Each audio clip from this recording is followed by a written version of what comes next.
نستعين على أمور الدنيا والدين والصلاة والسلام على أشرف الأنبياء والمرسلين سيدنا محمد وعلى آله وصحبه أجمعين. أشهد أن لا إله إلا الله وحده لا شريك له وأشهد أن سيدنا محمدا عبده ورسوله.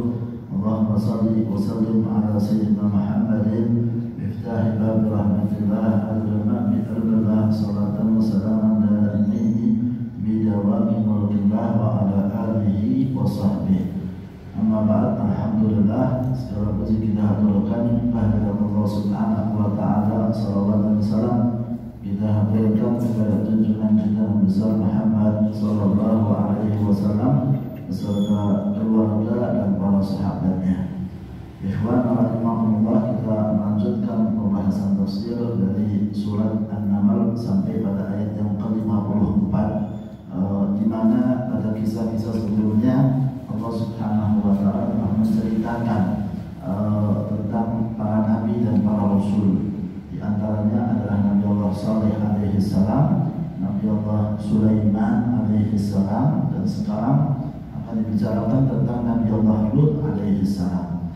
Allah Subhanahu wa taala berfirman, "Wa Lutan idz qala liqaumihi," dan ingatlah wahai Rasul sallallahu alaihi wasallam kisah tentang Nabi Allah Lut alaihi salam tatkala mengatakan kepada kaumnya, yaitu orang-orang ahlu Sadum, "Atatuna al-fahishata wa antum tubsirun." Apakah kalian ini mau melakukan suatu perbuatan yang sangat buruk, yang sangat jelek sekali, yang sangat nista, yaitu perbuatan al-liwat, wa antum tubsirun, sedangkan kalian ini mengetahui secara yakin bahwa sesungguhnya perbuatan tersebut adalah perbuatan yang keji dan amal perbuatan itu adalah perbuatan yang sangat buruk sekali. Nah, ikhwan rahimahumullah, Allah Subhanahu wa taala mengisahkan tentang Nabi Allah Lut alaihi salam. Kita tahu bahwa Nabi Allah Lut alaihi salam itu adalah keponakan daripada Nabi Ibrahim alaihi salam yang diperintahkan oleh Allah Subhanahu wa taala untuk membawa risalah kepada penduduk Sedum di masa itu. Dan perbuatan keji yang mereka lakukan adalah perbuatan liwat, yaitu disebutkan di sini di dalam ayat, "Innakum la ta'tuna rijala syahwatan min dunin nisa." Apakah kalian ini akan mendatangi kaum laki-laki? Dan ini menunjukkan difarati safahikum, karena terlalu kejinya perbuatan kalian, terlalu bodohnya keadaan kalian, sehingga kalian ini menjadi timbul syahwat antara kalian itu terhadap lelaki yang lainnya. Wa tatrukuna nisa, dan sedangkan kalian ini malah meninggalkan daripada para wanita-wanita. Laki-laki mendatangi para lelaki, sedangkan para wanitanya ditinggalkan oleh mereka. Ini satu perbuatan yang belum pernah dilakukan pada umat-umat sebelumnya. Baru saja dilakukan pada Nabi Allah Lut alaihissalam di masa beliau. Penduduk Sadum inilah yang memulainya. Nah, ketika kemudian melakukan semacam ini, kita lihat di dalam ayat tentang Nabi Allah Lut alaihissalam. Beliau menyatakan, "Haula ibanati hunna atharu lakum," wahai kaumku, ini putri-putriku ini adalah lebih suci bagi kalian untuk mendatanginya. Artinya yang dimaksudkan banati putri-putriku ini adalah yang dimaksudkan adalah para wanita umatnya Nabi Allah Lut alaihissalam. Bukan yang dimaksud di dalam ayat tersebut adalah memang putri kandungnya. Memang dalam satu riwayat disebutkan bahwa Nabi Allah Lut alaihissalam itu mempunyai dua putri. Tetapi yang dimaksudkan di dalam ayat banati, yang dimaksudkan dalam ayat oleh Nabi Allah Lut adalah wanita-wanita yang ada di masanya. Kalian ini lebih berhak dan lebih suci dengan menikahi mereka, para wanita-wanitanya, daripada mendatangi para lelaki. Semacam itu yang diingatkan. Menunjukkan apa? Menunjukkan bahwa para nabi itu adalah ayah daripada umatnya. Para nabi adalah ayah daripada umatnya, sehingga beliau mengatakannya banati, putriku. Yang dimaksudkan di situ adalah wanita yang ada di masanya. Rasul Shallallahu Alaihi Wasallam juga semacam itu, sebagaimana yang disebutkan oleh Habib Ali Al-Habsyi dalam doanya Al-Abil Akbar.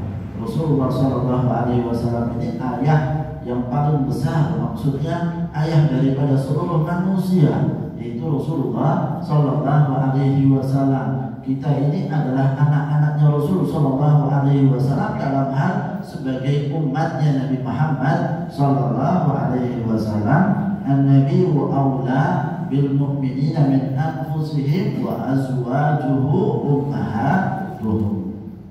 Istri-istri Nabi Shallallahu Alaihi Wasallam adalah ibu-ibu kalian. Ummahatul mu'minin adalah istri-istri Nabi Shallallahu Alaihi Wasallam.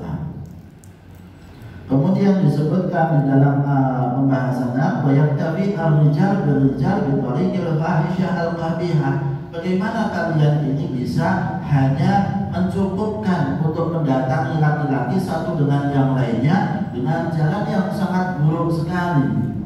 Anda lihat itu kan di dalam pembahasan LGBT yang ada ketika kemudian ada saling bicara satu dengan yang lainnya, seorang ahli kejiwaan mengatakan orang yang mempunyai kecenderungan dengan lelaki itu termasuk orang yang sakit jiwa. Disebutkan di dalam pembahasan dan itu dalam ilmu kedokterannya. Baru pembahasan masalah ilmu kedokteran. Secara kedokteran kalau seseorang itu akhirnya mempunyai kecenderungan dengan para lelaki, maka berarti orang tersebut ada satu kegilaan di dalam dirinya.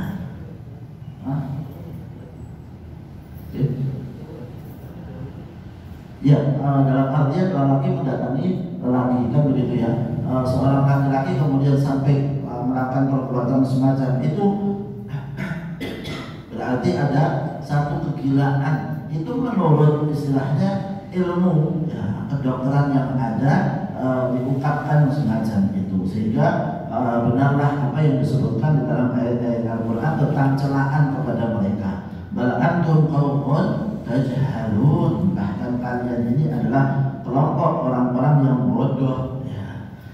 Walidzalika taquluna al-amal asyani ala ma abahallahu lakum minan nisa, sehingga kalian karena kebodohan kalian itulah lebih mengutamakan perbuatan yang kalian lakukan daripada apa yang diperbolehkan oleh Allah Subhanahu wa taala dari melakukan perbuatan dengan para wanita, istri-istrinya yang lebih berhak untuk dilakukan perbuatan tersebut.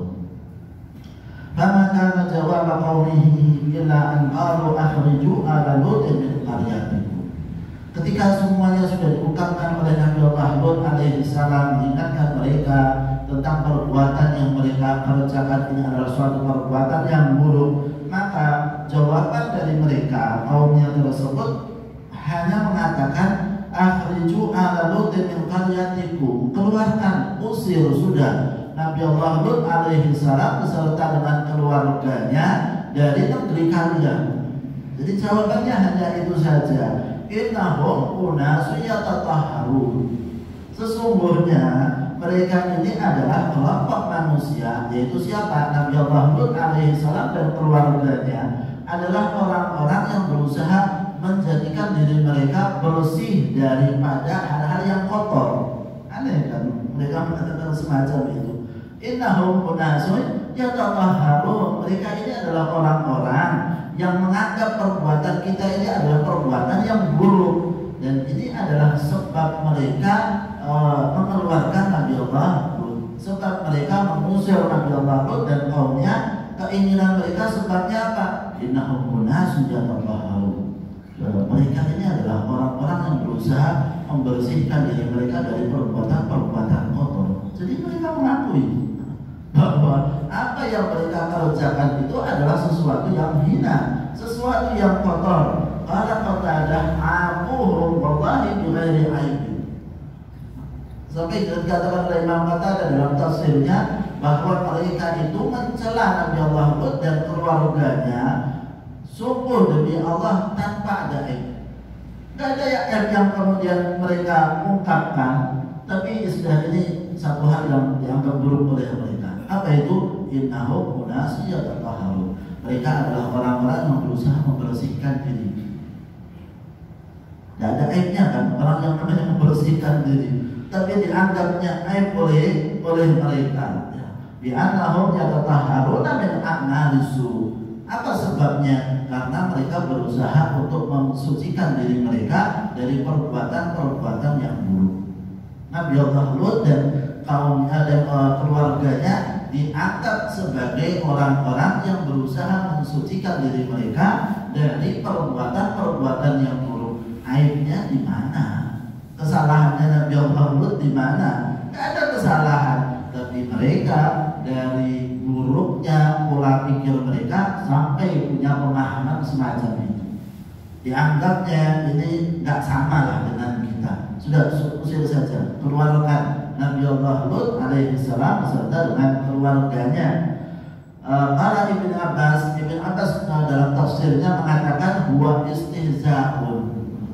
Tafsirnya Ibn Abbas mengatakan yang dimaksudkan innahum unasun yatatahharun adalah ejekan yang mereka ungkapkan oleh kaumnya Nabi Allah Lut alaihi salam, bi annahum yatatahharuna an adbar rijal, karena mereka ini berusaha mensucikan diri mereka dari perbuatan liwat yang mereka lakukan dengan suatu keadaan yang sangat keji.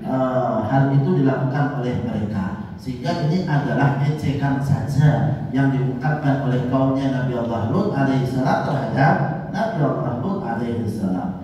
Fa anjaynahu wa ahlahu illa mar'atahu. Maka keadaan yang terjadi apa? Allah Subhanahu wa taala selamatkan daripada Nabi Allah Lut alaihi salam dan keluarganya dari siksa yang terjadi pada kaum Nabi Allah Lut alaihi salam, illa ahlahu illa zaujatahu, kecuali istrinya Nabi Allah Lut alaihi salam tidak termasuk daripada orang-orang yang diselamatkan. Dalam riwayat disebutkan bahwa ketika pagi harinya mereka pergi semuanya beserta istrinya termasuk diantaranya. Tapi kan diingatkan oleh malaikat pada saat itu, kalian pergi jangan noleh ke belakang. Kalian pergi pagi harinya waktu subuh tidak boleh menoleh ke belakang karena siksaan yang begitu berat ditimpakan oleh Allah Subhanahu wa taala kepada mereka.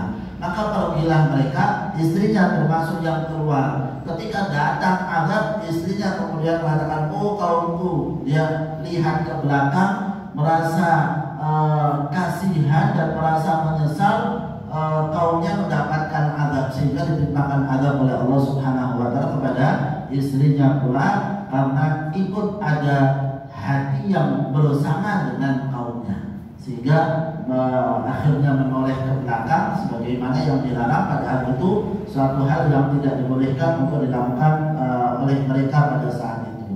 Dan yang keluar adalah hanya Nabi Allah Lut alaihi salam selamat dan dua putrinya saja yang ikut bersama dengan Nabi Allah Lut alaihi salam, sedangkan kaumnya semuanya dibinasakan oleh Allah Subhanahu wa taala. Qaddarnaha minal ghabirin. Kami Allah Subhanahu wa taala telah putuskan di dalam ketentuan Allah Subhanahu wa taala bahwa istri Nabi Allah Lut alaihi salam termasuk daripada orang-orang yang dibinasakan oleh Allah Subhanahu wa taala.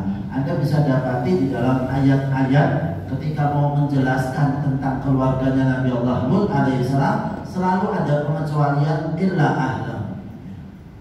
Ayat-ayat apa saja ketika mengatakan itu kepada Nabi Ibrahim, yang kemudian Nabi Ibrahim tanya mau apa malaikat-malaikat ini. Kan pertama datangnya kisahnya kepada Nabi Allah Ibrahim alaihissalam, ketika diberikan jamuan makan tidak dipegang oleh malaikat tersebut, tidak disentuh.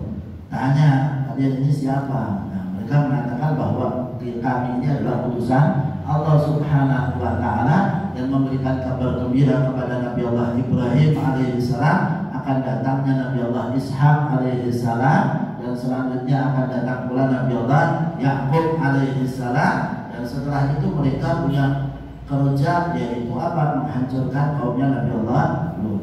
Ketika diceritakan di dalamnya ada Nabi Allah, kita tahu Nabi Allah Lut termasuk di antaranya yang kita selamatkan, illa zaujatahu illa ahlahu, selalu semacam ini didapati dalam ayat apa saja, selalu dikecualikan istri Nabi Allah Lut alaihi salam. Nah, ikhwan rahimakumullah, di dalam ayat surat Tahrim atau surat Talaq disebutkan contoh daripada orang-orang yang beriman dan contoh daripada orang-orang yang kafir. Nah, yang dijadikan contoh oleh Allah Subhanahu wa taala orang-orang yang kafir dan orang-orang yang beriman di muka bumi ini adalah diambilnya wanita. Yang diambil contohnya adalah 4 orang itu adalah wanita. Siapa? Yang kafir adalah istrinya Nabi Allah Nuh alaihi salam dan istrinya Nabi Allah Lut alaihi salam. Keduanya yaitu Nabi Allah Lut dan Nabi Allah Nuh alaihi salam tidak bisa menyelamatkan mereka. Kenapa? Karena kafir.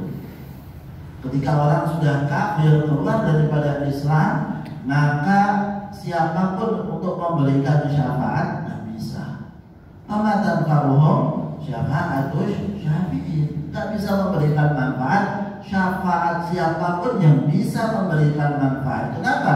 Karena sudah keluar daripada syariat Islam, sudah tidak ada pada diri mereka, sehingga siapapun tidak bisa menyelamatkan mereka. Walaupun para nabi dan para rasul, walaupun mereka hidupnya bersama dengan para nabi dan para rasul, tapi perlu diingat bahwa disebutkan oleh para ulama, termasuk kemuliaan yang diberikan oleh Allah Subhanahu wa taala kepada para nabi dan para rasul, istri-istri mereka itu tidak pernah melakukan daripada perzinahan.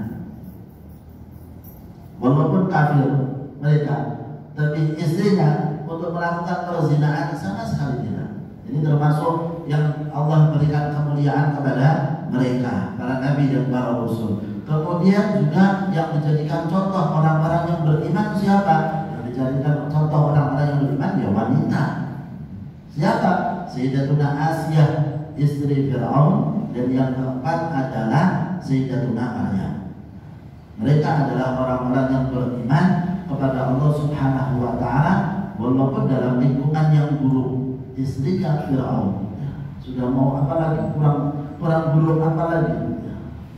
Maka beliau ketika teguh dalam imannya, Rabbi ibnili indaka baitan fil jannah, ya Allah bangunkanlah aku istana di sisimu ya Allah, di surga kelak.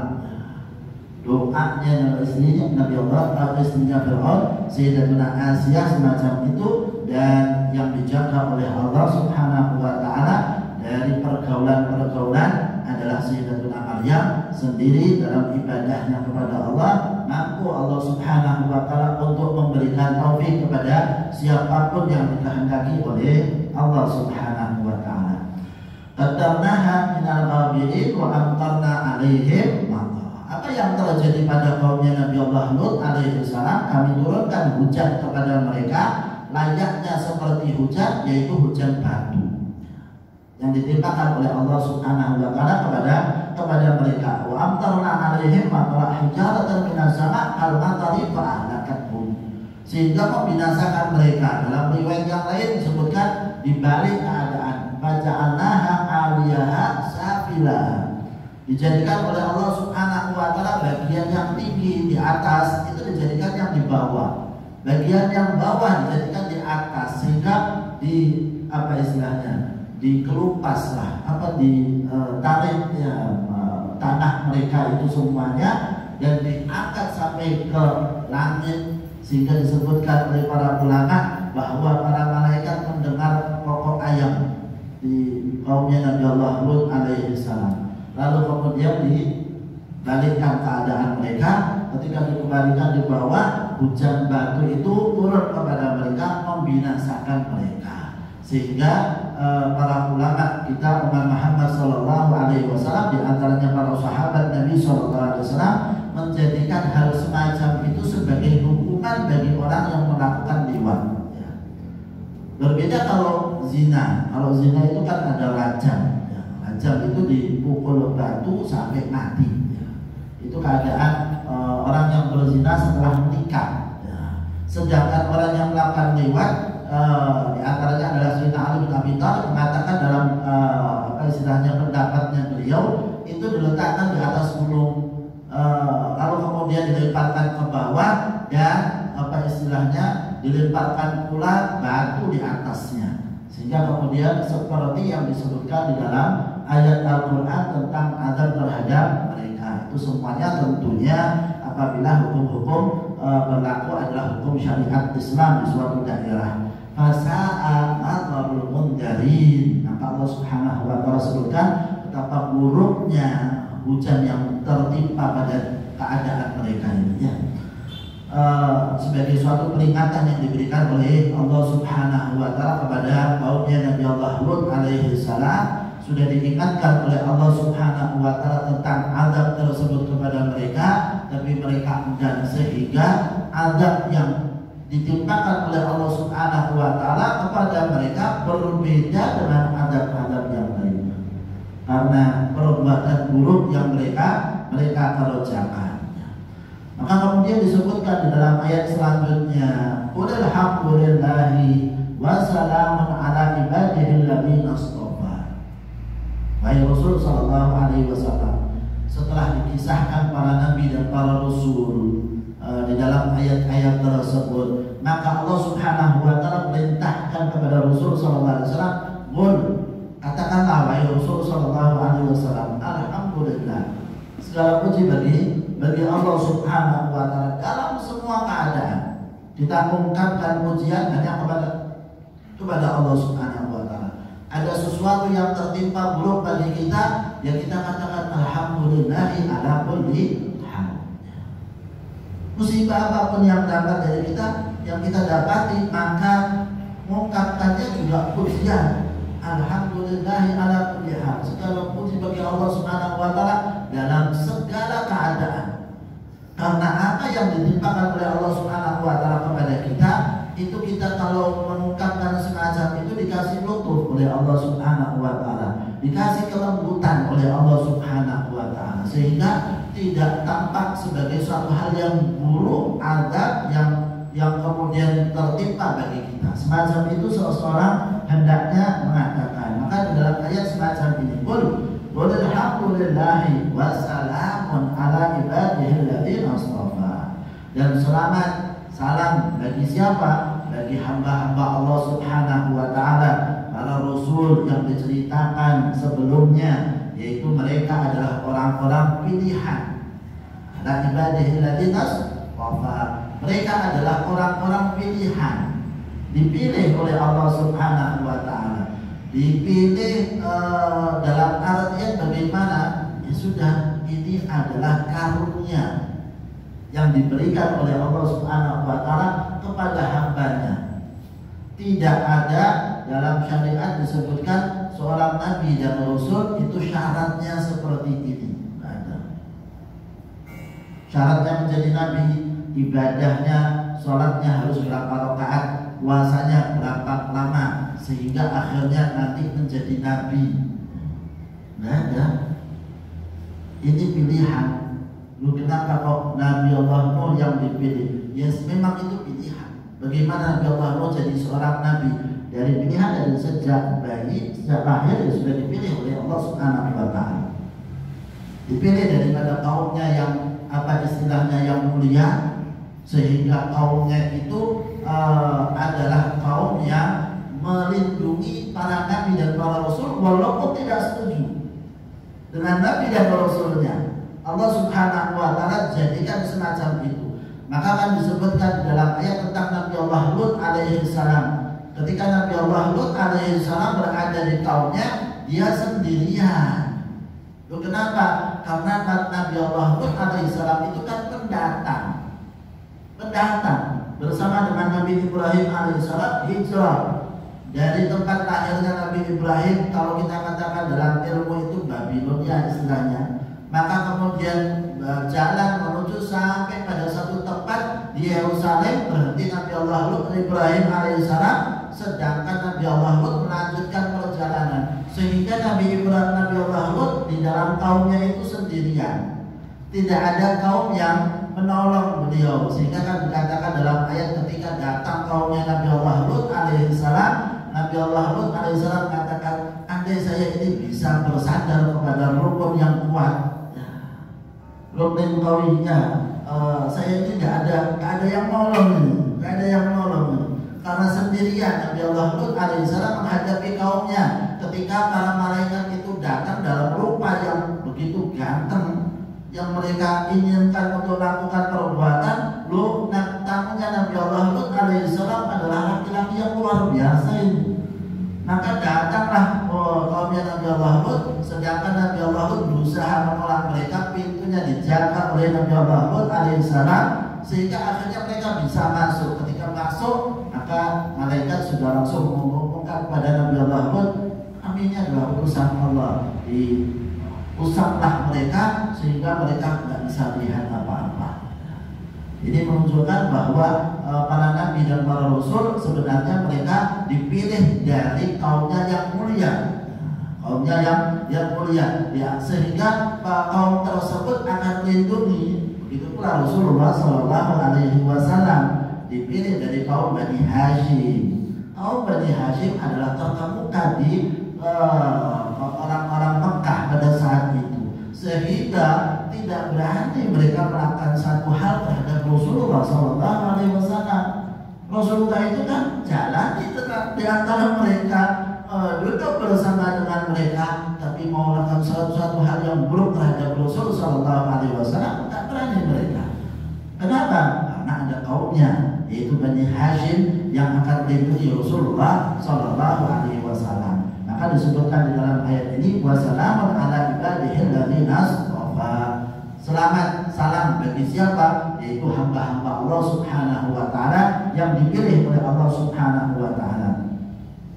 Waqtarahum bitabligh da'watihi qala Zamakhsyari amara Allah rasulahu ayat 2 hadil ayat adalah ala wahdaniyati. Nah, ayat yang selanjutnya dari ayat-ayat nanti yang akan kita bahas, Allah akan tunjukkan bagaimana keesaan Allah Subhanahu wa ta'ala, bagaimana kekuasaan Allah Subhanahu wa ta'ala, langit, bumi, dan lain sebagainya Allah mau tunjukkan.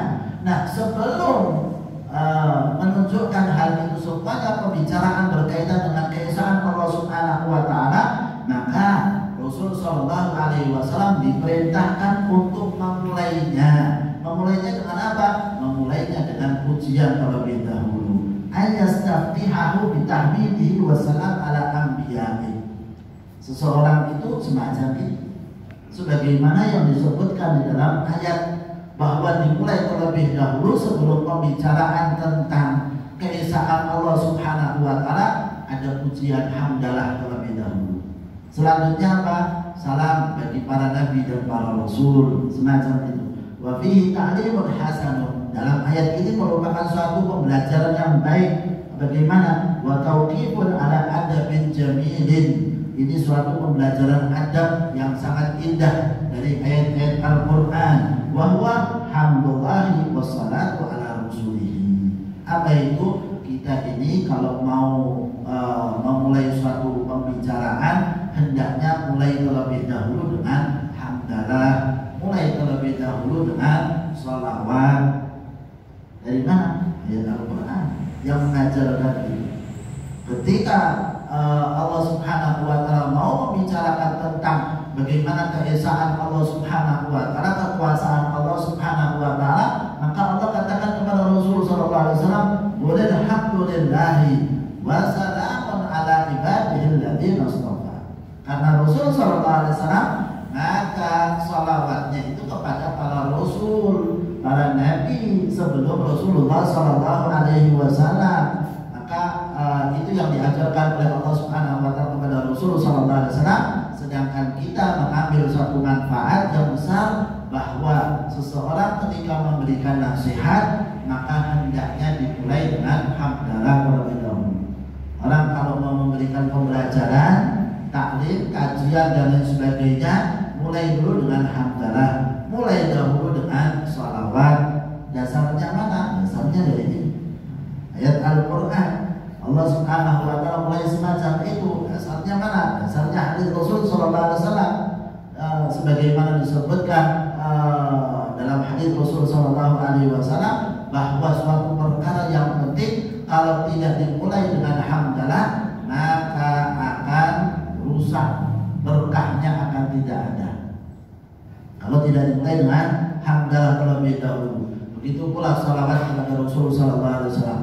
Maka duduk kita dalam suatu majelis dimanapun tempat kita, kalau kita tidak mengingat Allah, tidak mengingat Rasul Sallallahu Alaihi Wasallam dalam duduk-duduk kita, maka duduk tersebut akan menjadi satu kerugian yang besar nanti di yaumul qiyamah. Duduk itu bagaimana? Majelis itu yang saya katakan bukan hanya duduk dalam suatu kajian, tapi duduk dimanapun kita tempat ngobrol, bicara ini dan itu, maka hendaknya ingat dua hal. Apa itu? Ingat Allah, ingat Rasul Sallallahu Alaihi Wasallam. Kalau satu majelis kita duduk tanpa ingat Allah dan tanpa ingat Rasul Sallallahu Alaihi Wasallam, maka majelis itu nanti di yaumul qiyamah akan jadi kerugian bagi dirinya.